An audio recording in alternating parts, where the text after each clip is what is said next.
Robert Wright III is back in the headlines, and it depends on who you talk to if it's good or bad. I'm going to play mediator and make all parties happy.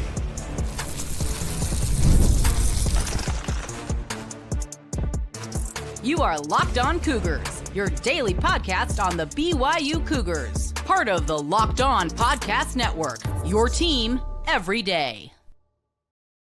What's up, everybody? I'm Jake Hatch, your host here on Locked On Cougars, resident BYU insider. Thank you for making Locked On Cougars your first listen of the day. As always, thank you to all of you who are everydayers with us right here on your original daily podcast focused on the BYU Cougars. All right, coming up on today's show, Robert Wright III's made some comments in the Deseret News yesterday that have angered some people, have other people cheering him on, and we're going to make heads and tails of all of it. Then we're going to talk, has BYU football and Fesi Sitake identified the next Darius Lassiter, and could BYU land him? And then we'll finish up today's show with some leftover questions that I did not get to on our Thursday edition of the podcast. We'll finish out the week with our listener mailbag. All right, so first things first, Robert Wright III is back in the headlines, and if you're our friend Cam Stewart over at Locked On Baylor, his comments have infuriated you. Now, there are Cougar fans who are more than happy to fire back. At the outset of this conversation, I think all sides in this argument, kerfuffle, whatever you want to call it, can be right in different respects. So let me just say that at the outset, but I think that we are picking and choosing the parts of what Robert Wright III said to Jay Drew to justify whichever side you're on, your position on it. I heard Cam's segment, and we are going to do a crossover soon, hopefully early next week, and we'll hash it out together on a Locked On crossover edition of the podcast. But right now, I understand why Cam Stewart is saying what he's saying, because I'll be frank, I would like BYU to lean more into, yes, we've got money, we're going to flaunt it, so what are you going to do about it? That may be more of a militant mindset that I have that many of you out there in Cougar Nation maybe don't have, because the simple fact of the matter is BYU is a leviathan right now when it comes to recruiting, particularly because of the seemingly infinite resources they have when it comes to NIL.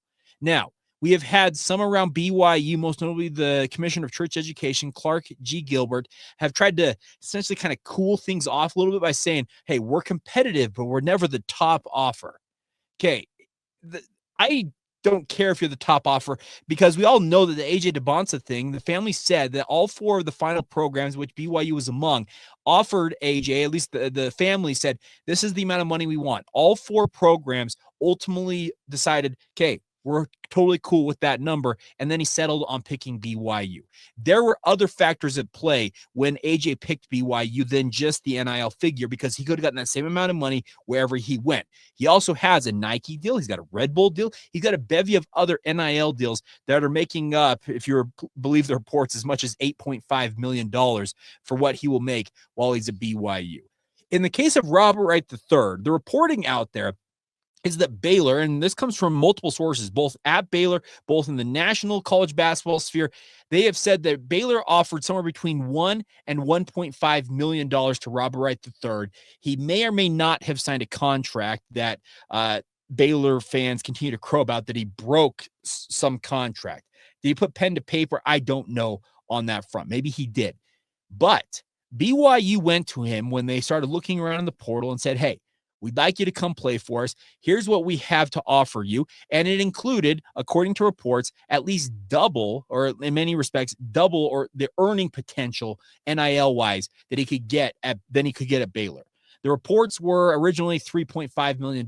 I've had it told to me that it's more about $1 million less than that. So we're talking $2.5 million. Well, in that circumstance, I get where Cam and Baylor fans are coming from, because in that circumstance, BYU was the biggest bidder. They were the highest bidder. I think the BYU should lean into it. We are a bona fide program who has got a very, very motivated booster base who is happy to foot the bill to help us be competitive on a national level. I would actually applaud BYU and their administration, whoever it might be, Clark Gilbert and the like, for saying, we've got boosters who are highly motivated and they're helping us compete on a national level. That is the Jake Hatch opinion on this. But the other side of it is that the comments from Robert Wright III are being taken completely out of context, I feel like, by Baylor fans, Cam, and otherwise.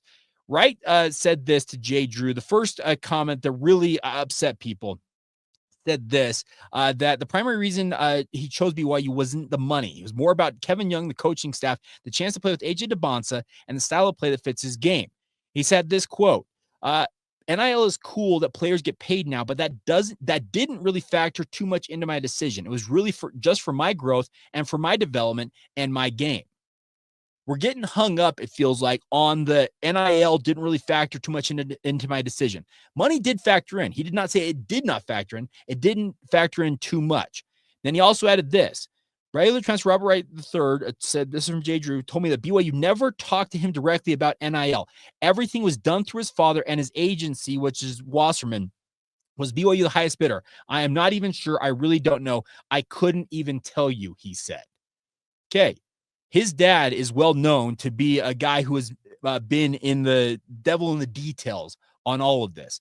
Then he also added this, quote, I played against them, speaking of BYU last year, so just seeing what they are building, just seeing what a great coach like Kevin Young and getting a chance to play for someone like that who coached a guy, CP3, who I try to model my game after in a lot of facets, was attractive to him. Great. Here's the deal. The comments from Cam says that BYU essentially are liars, that they haven't developed an NBA draft pick in 14 years. That's a fact. BYU hasn't had a guy drafted in 14 years. You also consider the last 14 years for BYU was the Mountain West, the West Coast Conference, and then most recently they're finally in the Big 12 where they're getting top tier talent. They will have a draft pick this year in Yegor Demon. I get the consternation. I get that Baylor fans are upset. I get all of that. But the simple fact of the matter is that Robert Wright III looked at the situation, because if you didn't pay attention to this, Baylor right now, Scott Drew has zero returning players for next year's team at Baylor. That obviously leads to a lot of opportunity for guys in the transfer portal to go to Baylor and take on featured roles. I think Robert Wright III looked at the situation with guys leaving the program in droves and decided, you know what, maybe I'm better suited looking elsewhere. And then BYU comes in and says, hey, we have NBA quality coaches. We have an NBA style system. We have got an NBA nutritionist, an NBA trainer. We are trying to model this as close to the NBA as we can at the collegiate level, so you can live your dream at some point down the line of playing professional basketball, hopefully in the National Basketball Association. Who wouldn't, in their right mind, take up a coach who has a track record already, even in just a year's time? By the way, congratulations to Kevin Young. Yesterday, I failed to note this. He reached the 1-year plateau, 365 days officially on the job in Provo, Utah. Now we're in day 366. Year 2 is officially underway of the KYU era. And I get where Robert Wright III is coming from. He wanted to have top-tier coaching. He wanted to have top-tier facilities, top-tier training and nutrition, all the different things that he believes will help him succeed in achieving his goals, which I believe the end goal for him is to go to the NBA. Yes, Baylor has had, I think Cam said, 13 draft picks in the past 14 years since BYU last had theirs with Jimmer Fredette. I cannot argue with that. But we're cherry picking details here, and it's not an apples to apples. It's a conversation. It's apples to oranges in so many different respects. And yes, BYU needs to continue to build on that track record. And yes, AJ DeBonsa needs to go and be the top pick overall. Rob Wright III needs to be an NBA draft pick. Whoever else BYU adds via the portal here, they need to continue to show that they can win at a high level in the college game, obviously, but also, as Kevin said, become an NBA factory. He's got to start to pump out guys annually that go to the NBA. So long as he does that, it will invalidate a lot of the arguments that Baylor is making right now. And simply put, Baylor is, to use the expression, a woman scorned. And I completely understand they're being upset, downright pissed, whatever they want to express. I understand it. But I think we're getting too hung up on the details and trying to cherry pick different parts of this, that we're not understanding that Rob Wright III picked BYU. I don't know what else to say beyond that. And that's where things lie. But I also understand the upset factor for a program like Baylor. And if they want to join hands with the Utes and start to hate on BYU, get in the back of the line. It happens every week, seemingly, for BYU. But here's the deal. Be upset. I understand you being upset, but over here at BYU, life's good. I'm not complaining. So I tried to make heads and tails of it. Maybe I did an awful job of that. Comment. Let me know if I butchered it or if you think I nailed it. I welcome all your feedback, but I think we're looking at this like partisanship. We're trying to dissect things, but I don't think we're getting a full picture of everything that's going on. And quite frankly, maybe I'm looking at it through my blue colored goggles over here as a guy who covers BYU. But let me know. Am I up in the night, or did I get a better sense, or at least pass along a better sense of what's going on out there with Robert Wright III? He decided BYU is best for his future. Who am I to say that he's not right about that? And yes, I understand the Baylor's upset, and as I said, they feel scorned, but such is life in this day and age. And I really do think BYU would do well, I think, to not necessarily flaunt it, but be willing to embrace the fact that, yes, we are a high bidder. We are a juggernaut when it comes to NIL. And yes, we are going to be able to attract players via that. But at the same time, I think the AJ DeBonsa story where, yes, that money was all the same at these programs. He decided that BYU is best for his development. Yeah, guess what? It's in its infancy stages, but the track record is already being set by Kevin Young that he can get top-tier talent and can get them to the next level. All right, coming up next, we'll flip over to BYU football. Did Fesi Sitake do it again? Now, maybe you recall maybe a couple years ago, actually 3 years ago now, he pulled a wide receiver out of Eastern Michigan University that was pretty lightly thought of, and he became a fan favorite and did some really, really impressive things in a Cougar uniform. Has he found the next Darius Lassiter? We'll introduce you to who Trayshawn Hurry is coming up next.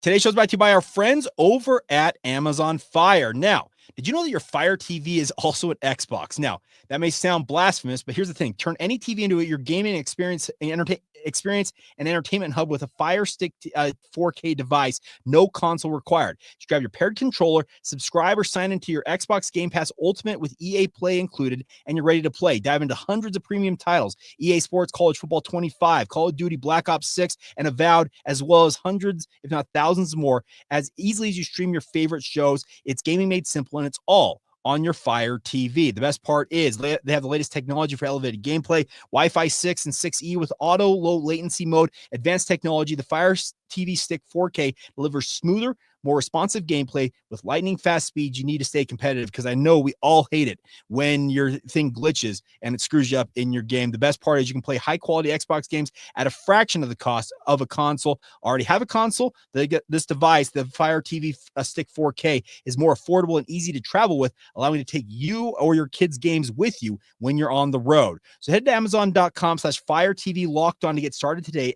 Xbox Game Pass Ultimate subscription and compatible controller are required, but it's available on select devices, including Fire TV Stick 4K second generation, Fire TV Stick 4K Max first and second generation, and Fire TV Cube third generation. But take advantage today by getting started at Amazon.com/Fire TV Locked On.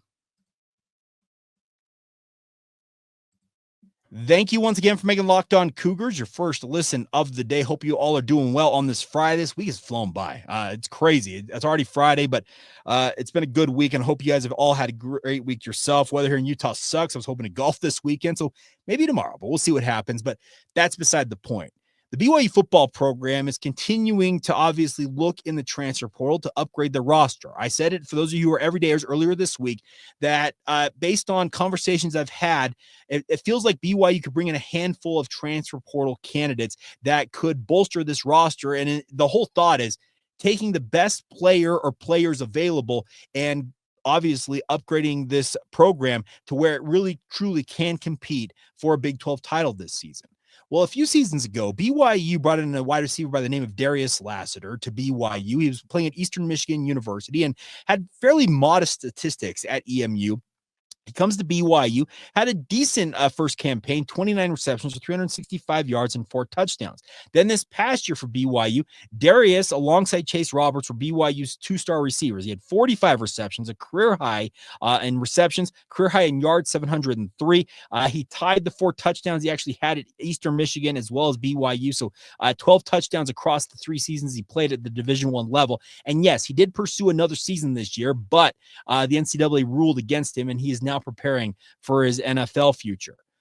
Fesi Sitake did a really, really good job scouting a guy like Darius Lasser and convincing him that BYU is where he could come and thrive. And obviously, there was a lot of work on the side of Darius Lasser to prove Fesi Sitake is BYU's wide receivers coach and passing game coordinator right with his play on the field. Well, it feels like BYU may be hot on the heels of their next Darius Lasseter. Let me introduce you to Trayshawn Hurry. He plays for the San Jose State Spartans, but it was just one season out there in the Bay Area playing for Ken Niumatalolo. Many of you know Coach Ken, but he had a really, really nice season, speaking of Trayshawn Hurry, with 28 receptions, 482 yards, and 2 touchdowns. Now, at San Jose State this past year, he was playing second fiddle to their star wide receiver, and his name all of a sudden escaped me as I was doing this segment. I will pull it up momentarily. He had a monster season. I'm going to get this here. But the thing is, Trayshawn Hurry is in a similar mold to Darius Lasseter. So it was Nick Nash. Nick Nash had 104 receptions, 1,382 yards. Justin Lockhart had 53 receptions for 983 yards. And then Trayshawn Hurry here was their third leading receiver on the year. So obviously 16 touchdowns to Nash, 5 to Lockhart. That's why Hurry only had the 2 TDs. But at 6 foot to 194 pounds, he is about 15 pounds lighter than what BYU listed a guy like Darius Lasseter at. But Darius, when he came to BYU, was right in that 190-pound mark and bulked up during his time as a Cougar.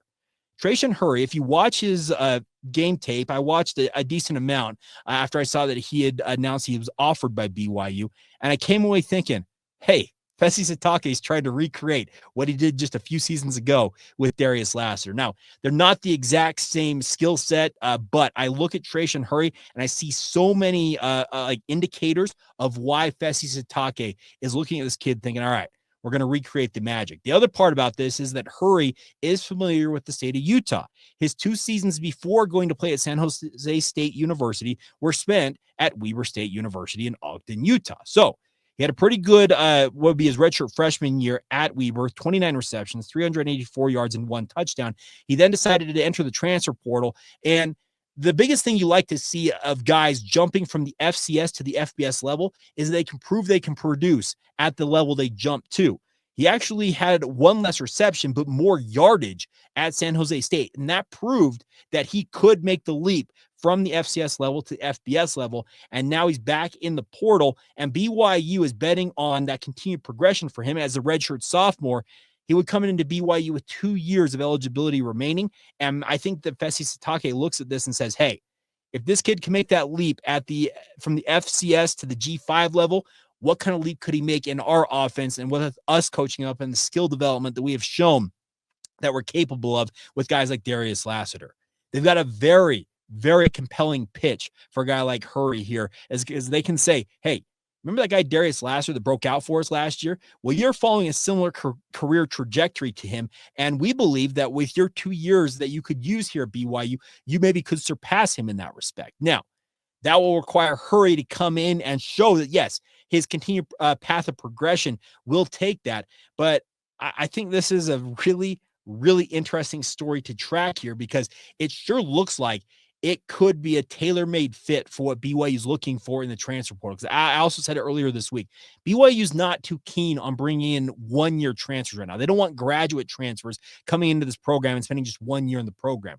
They want multi-year guys, at least 2, maybe 3, or heck, even 4 years that they can be a part of this program. And as I mentioned, go through the development that BYU has proven to have on their side, have the coaching that has been very good across the board for BYU. I think Kalani Sitake has assembled a really, really fine staff. And the nice part is his staff, they seem to operate in lockstep with one another. Now, they all have their own opinions and ideas on how things go about things because they coach different positions.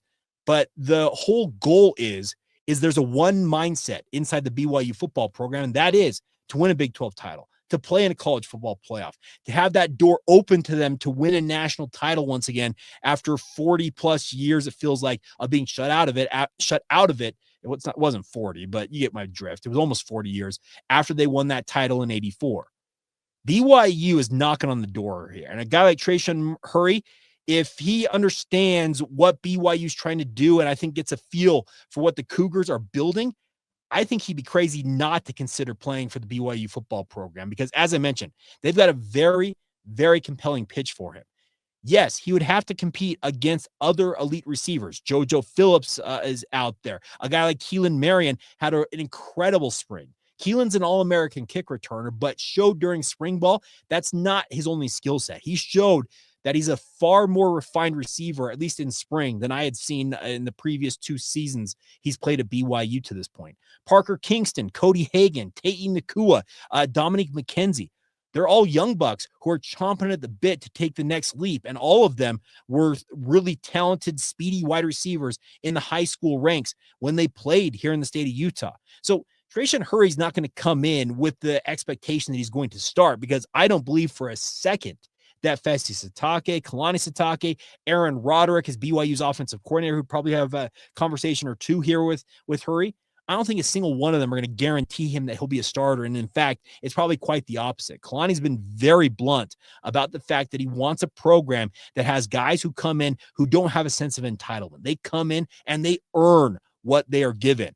And Trayshawn Hurry, I think he understands that. At least I don't know the kid personally, but looking at him betting on himself, jumping from Weber to San Jose State, and maybe taking the leap from the G5 level with the Spartans of San Jose State to the BYU Cougars in the Power 4 ranks.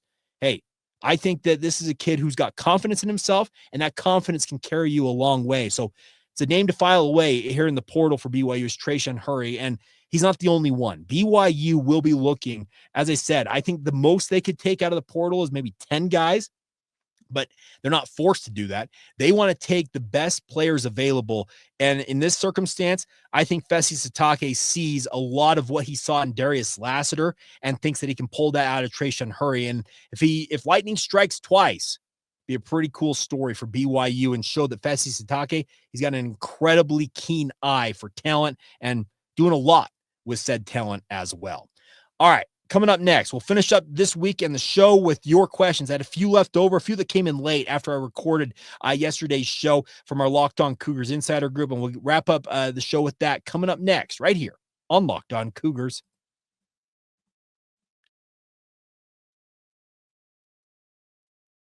Thank you once again for making Locked On Cougars your first listen of the day. Just another plug for you guys to join the Locked On Cougars Insider Group. You want to get the inside scoop on all things BYU sports, have a direct way to communicate with me via text message. Locked On Cougars Insider Group is the way to do just that. So if you're open to the idea, you get a 14-day free trial. It's $5 a month to support the show and obviously be a part of the group to get that insider intel. And yeah, it's been a really, really fun edition we've had we're well over a year at this point with the insiders group. And to all of you who either have been, were, are, what, or maybe will be members of the group, thank you to all of you for being just that. All right. So before we go on today's show, I want to get to the rest of the questions that were sent in because I want to make sure they're all answered. First one that comes out here from Andy Stallings, and he has a similar question to an answer I gave yesterday. Who do you see having a breakout season this year for BYU football? And I said that guys like a JoJo Phillips. I thought Keanu Tanuvasa was that. Ace Kafusi. There are a lot of options out there, but what I thought of after I've recorded yesterday's show in terms of a breakout star is I'm interested to see how BYU's interior offensive line play. Bruce Mitchell could continue a long run of really, really strong center play for BYU, and BYU needs it. He is an incredible story. Remember, he was moved over from defensive line and then was essentially pressed into action midway through last season when BYU was really, really low on offensive guards and centers, and in many respects, passed with flying colors. So I'll include Bruce Mitchell and breakout players for this year. Now, he also said this. I also asked this, speaking of Andy, have you seen For the Love of the Game with Kevin Costner? If you haven't, I promise that if you do, your love and appreciation for baseball will increase and you'll be blessed. Now, Andy, I have seen For Love of the Game, and yes, it did make me appreciate baseball a little bit more. I'm not a diehard baseball fan. How could you be when you root for the Seattle Mariners? And I don't mean that in a bad way. I know some of you out there are probably M's fans as well, but I root for a team that is just decade after decade of futility. I pray for the day that the state of Utah, BYU be included, gets an MLB team here so I can essentially renounce my Mariners fandom and root for the Salt Lake whatevers they are. But yeah, I have seen that movie, and yes, it did make you appreciate baseball a little bit more. I will say that. Kent, good question here. Let's start with a non-sports question. What's your favorite Easter candy? I will just say it. I am a sucker for Reese's eggs, like the Reese's candy, like that the egg shape. Absolutely incredible. Now he says this, sports related. How do you think BYU football keeps their coaches? I mean, if they're successful again this year, like highly successful, especially on defense, how does BYU keep Jay Hill? He said, so that's a great question in and of itself. The simple fact of life is that BYU won't be able to keep all these guys long term. Jay has made it very clear that he's not looking to jump from BYU at the first opportunity. He said that after spring camp wrapped up. And I know for a fact, having talked with people that know him well, it's very true. He aspires to be a Power 4 head coach at some point down the line, but he is not looking to take any job. I'll just use the Kevin Young example. I have been peppered with questions ever since I did that segment earlier this week. For those of you who remember who are everydayers, I talked about the fact that the Suns, I think, would be crazy not to talk to Kevin Young. Well, if I'm Kevin Young, from my vantage point, and I'm not making Kevin Young's decisions, but if you were to ask me, hey, Jake, do you want to coach the Phoenix Suns even for $10 million? I'd be hard-pressed to pass on that money. But looking at the chances of success with what Phoenix has set up right now, you're probably hired to be fired in a very short order because you got an awful owner. They have absolutely hamstrung you with regards to assets, the roster. It needs a full rebuild there in Phoenix. That's the concern. Now, could you cash into the tune of like tens of millions of dollars like a Mike Budenholzer is doing? Yes, you could, but coaches coach to have success. They don't want to go and get just paid out. It's great when you have that buyout, obviously, because Mike Budenholzer can take it multiple years off here and collect $10+ million in addition to what he's already owed by the Milwaukee Bucks. He's got 2 buyouts ongoing. What an incredible story that is. But the point is, a guy like Jay Hill, when he takes that leap to be a head coach at the Power 4 level, he will do so after doing research and understanding what he's going up against. He's not going to take, I'm just going to throw an example out there. Remember, Vanderbilt's kind of been the dregs of the SEC. Now, Vanderbilt's been pretty good the last couple of years, but remember, they have been just kind of this bottom dweller of the SEC. Jay is not jonesing so bad to get a head coaching job that he's just going to take a Vanderbilt type job just to be a Power 4 head coach. That is setting yourself up for failure and find yourself having to go back to being an assistant very quickly. So there you go. Hopefully that answers your question, Kenny. I had one final note here. Now, a small observation. I have some fans that are friends, and they keep losing their minds about BYU's NIL. They don't think it's fair, so I answered. I didn't think it was fair when you got into the Pac-12, and you bragged about how great the Pac-12 was, and yes, you had an advantage because you were in the Pac-12, but it's only taken us 2 years to reverse that advantage. Time will tell, but I believe it has been reversed. I can't argue with it, Kent. Right now, BYU has flipped it on its head. They have absolutely changed the whole dynamic in an incredibly quick span. Yes, NIL and the money BYU has brought to bear in that respect has helped them level that playing field. But hey, it's totally cool by me. I am totally cool watching BYU do what they do because they have proven to be a really, really strong program. All right. There are 2 questions here that I need to spend more time researching. So, Gage, you asked about an overview of the football team in spring training. That is actually part of the plan for next week's editions of the podcast. So, stay tuned for that, Gage. We'll get more into my reactions of football coming out of spring, transfer portal, and like. We'll start to break that down next week. And then one about from Jake here says there's a potential topic for you to add to the show, an update on RMs that will be returning this year, and the potential of the potential impact for guys. We always hear about guys leaving. I already talked about guys who are going on missions. So easy to forget about those guys and not get too excited about them. But what about guys who left and have come back now? What can we look for at that? I will do some research on that, Jake, and do an update for you very, very soon. And the final question I'm going to answer before we go on today's show from Jason says this: How many more roster spots are available for basketball?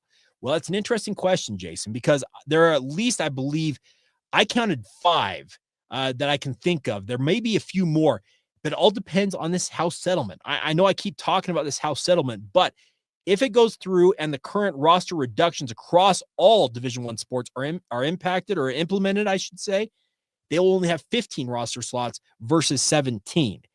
that is where I can't give you a firm number right now, Jason, but there is still a handful of guys out there. And simple fact of life is the portal is still open and there is a lot of maneuvering still to happen. But BYU does have roster slots to work with. I expect and I believe that they are working diligently to fill them with the best talent they can possibly find. And in Baylor's mind, pay for. All right. One final jab.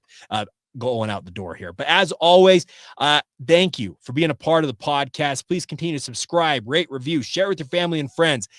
Do everything that is supporting this podcast. And as always, I truthfully appreciate all your guys' patronage, being a part of it. Thank you for making it your first listen of the day, and have a great weekend. And we'll talk to you guys again soon, right here on the Locked On Cougars podcast.